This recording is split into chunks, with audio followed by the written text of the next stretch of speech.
Detroit's coming to Upland, another city, yes! This one hits close to home for me too because it's just the east side of the state. I live in Michigan and I've gone to Detroit several times, everything from going to see the Lions play football to concerts. I'm incredibly excited for this one, so let's jump in. Hey there, John Henry here, SSFTG. Welcome to the video. If this is your first time here, welcome my friend. I hope to earn your like and subscription today.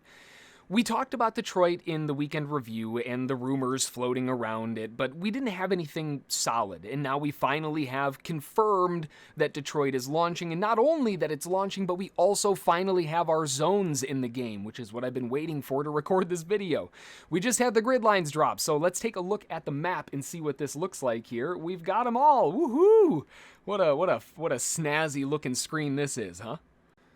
First off, before we get into all the fun stuff here, the Detroit launch is taking place this Thursday, March the 3rd at 11 o'clock Eastern, with the normal stress tests that they do, and that's going to be in Greenfield and Fox Creek.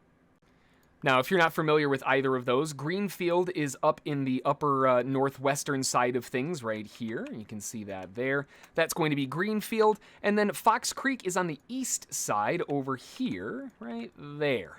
That's going to be Fox Creek. Both of them are relatively small, but you'll notice there's a lot of smaller areas. There's a lot of areas in general, and those are going to be the first zones that come out. After those zones, assuming that everything goes smoothly, there'll be a 5-minute heads up, and then they'll launch the rest of Detroit. Now, looking at these areas, Fox Creek and Greenfield are both interesting, but Fox Creek is one that is definitely going to hold my my attention just a little bit more. It's a smaller area, but it also has East Warren Ave cutting through it, which is a fairly heavy business street. If we go into right on the top corner here, you'll see it, East Warren Ave cutting through here. And there are a lot of different businesses and a lot of things that go on with East Warren Ave. And although I doubt it's going to be like some ultra rare collection or anything, it might not even be a collection. It is definitely a hub of interest that, given that it's going to be on the border of Fox Creek, I'm going to have my interest more along that side of things. Now, Greenfield, this one's a little bit of a different scenario. Greenfield, this is not the Greenfield that I was hoping for. You might have heard my excitement if you were in the room with me when we first found out about Detroit. This is not the Greenfield that I was talking about. I'm talking about Greenfield Village. That's the one that I went to when I was a kid. That's down here. Right over here, Greenfield Village. Really, really cool area. I'll talk about that in a second. But the Greenfield area that's going to be launching is up here, and this is predominantly a big residential area. It's likely going to be a lot of FSA stuff. It's not going to be super interesting for me to really watch, honestly. That's going to be one that I'll probably grab 2 or 3 of, call it a day in case it does happen to be a collection, but then move on. Now, of course, a big one that nobody's going to be shocked by is going to be downtown, right? Whoa, really? Downtown? Crazy. Downtown is a huge one for Upland because, well, it seems like they love picking them for collections, and why wouldn't they? Downtown areas in most every major city are really neat places, and Detroit is no different. They've got some really awesome architecture, some awesome artwork, some really cool things in downtown Detroit. And to add even more to it, downtown also, you'll notice, has Comerica Park, Ford Field, and Joe Louis Arena. Those are big ones for us here in Michigan, which means that it's a massive hub for sports commerce. Now, whether or not there's going to be a stadium or something in here, that's likely going to be more around, well, where the actual stadium is, but there could easily be some shops set up in here for NFL legits, that kind of thing, or legits in general if they bring in NHL. We're big fans of hockey here in Michigan. Those are the kinds of things, you know, thinking future-wise, that could be very interesting, focusing on this downtown zone. Going beyond that, though, if you aren't familiar with Michigan and its people, we are a craft beer state. We don't mess around with beer here, okay? We're one of the top states for total breweries with about 5 per capita. We brew at home, we brew with friends, my uncle fabricates and creates massive brewing tanks. We're all into brewing here. It's in our blood, right? So naturally, the significant amount of breweries that are going to be in downtown and anything related to brewing in general, those are going to be massive attractions. And I'll tell you, if something to do with brewing isn't in the collections, maybe it's just because I'm from here, and again, you know, I'm maybe in a little bit too deep and I don't see the surface, but I would be really disappointed if brewing didn't make some kind of collection. Now, within downtown is also nestled Greektown. That's the small little area here. And Greektown is specifically down Monroe, right? That's going to be Monroe Street. That's going to be the big one, cutting right through the middle there down Greektown. This has a ton of taverns, bars, restaurants. There are some incredible pieces of street art on buildings here. The street views here are going to be epic. Not to mention that it is an incredibly tiny little spot right in the heart of downtown. Might as well be, at least. This is a really, really interesting spot. If Greektown isn't a collection, some form of rare collection based on the architecture art within this could definitely be something to keep an eye on. Very, very interesting spot. A few other major areas of interest for me are going to be the BostonEdison area, targeting specifically around Berry Gordy's house. Now, I'm not going to give it away too much. I'm going to have to make you do a little bit of work. But Berry Gordy on Boston Boulevard, he was the founder of Motown. And, well, aside from brewing and all the other things, Motown happens to be a pretty big part of Detroit as well. I would be floored if something to do with Motown didn't make a collection of some sort. Another really big area of interest, especially if you're into monster houses, right? Massive homes, huge homes. Sherwood Forest, first off, awesome name, and Palmer Woods are next on the list. The houses are gargantuan and absolutely gorgeous. If you collect homes for their curb appeal, you're gonna die for these areas, right? Sherwood Forest and Palmer, oh man, the houses in here are gorgeous and they are huge.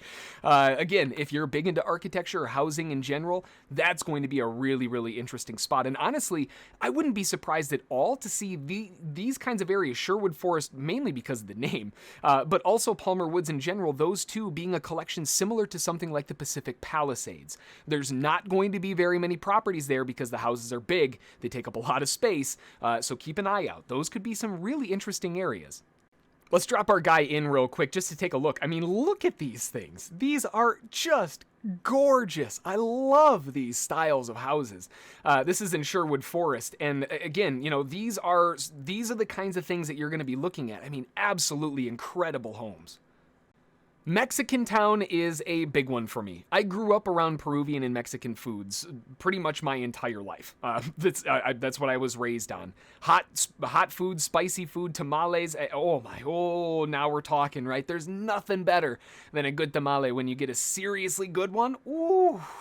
I used to buy them from a lady that worked in the shop with me, but regardless, they're bonkers. And Mexican Town could seriously use a spot on the collection board for a couple reasons. First off, it's tiny. It fits the ethnic tick box that Upland loves to add, and it's just an awesome part of Detroit. Here is just one of the streets as an example, and right out of the gates, the first one I drop on, Corona and Tamales, of course, right? Where else would they be? Again, if we go down some of these, this is the kind of stuff that you expect to see. It's really, really cool. You've got all of these Mexican Town restaurants and all of these different ethnic style foods, and there's literally tamales everywhere. Really, really awesome area. The next thing that we have to keep our eyes on are roads, streets, and avenues and all of that. And those are a big one in Detroit. I did mention a few of them already, but a huge one that, I mean, everybody's going to target, right? You just zoom out, it's basically the top of it. It's 8 Mile Road, right? It's the entire northern border of Detroit. And 8 Mile is, I mean, of course, Eminem and the music industry and everything around 8 Mile is going to be a big deal. But there are a couple hot spots if we want to hone in on this. As an example, Eminem's house that burned down is going to be in a little bit of something to kind of consider, right? He's in Corner Creek within 8 Mile, and that's just a couple streets down on Dresden. So if we zoom in, this is the area that I'm talking about, Dresden Street, right on 8 Mile Boulevard, 8 Mile Road, rather. That's the spot. I mean, if you want to talk about the roots of Eminem and everything, it's hard to beat that one. You also want to talk about heavy competition, that's going to be that one too. Another major one, of course, is going to be Michigan Ave, right? It's kind of hard to ignore Michigan Ave. It takes up a big part of it, and it's in the name. Now, specifically, Michigan Ave in Corktown. So Corktown has Michigan Ave that cuts right through the heart of it, and that could be a fantastic double collection, something that Upland also loves doing. And, of course, Corktown has plenty of breweries. I mean, the name, right? Naturally, I'm going to try to mint a few of my favorite areas, and one that I'm super sad that didn't make it again is Greenfield Village. Greenfield Village, it's just on the outskirts. It didn't quite make it in there, right? Greenfield Village, if it's something that you haven't had a chance to look at or heard of, Greenfield Village, just Google search it. It's really, really cool. Something that's super interesting. We used to go when we were kids for school down to Greenfield Village, and it was an absolute blast. I am incredibly excited for Detroit to hit Upland. Being from Michigan, it feels really cool to have something that I know added to the metaverse, you know? Will that help me get an edge? Maybe, but maybe not, right? I may know too many little things and miss the big ones, so do your homework, right? Always do your homework. If you aren't in Upland yet, the Detroit launch is literally the best time to join. With a 70% FSA allocation and incredibly cheap properties for new folks to jump on and get involved with, now is the time to do it. Click the link in the description to get started. It gets you in the game with some starting UPIX to get going, and if you decide to invest some cash into Upland as well, you also get a massive 50% bonus on your first UPIX purchase with a cap of 50,000 UPIX.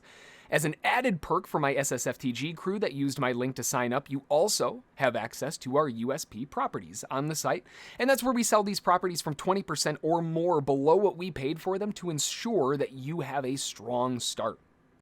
I hope this helps you in your adventures to Detroit in Upland. If you have any questions, thoughts, street views on some of the mints that you get, I would love to see them, or some ideas for new videos. Just drop them in the comments below. You know I always love hearing from you all. Until the next one, have a fantastic time minting in Detroit, and we'll see you all then.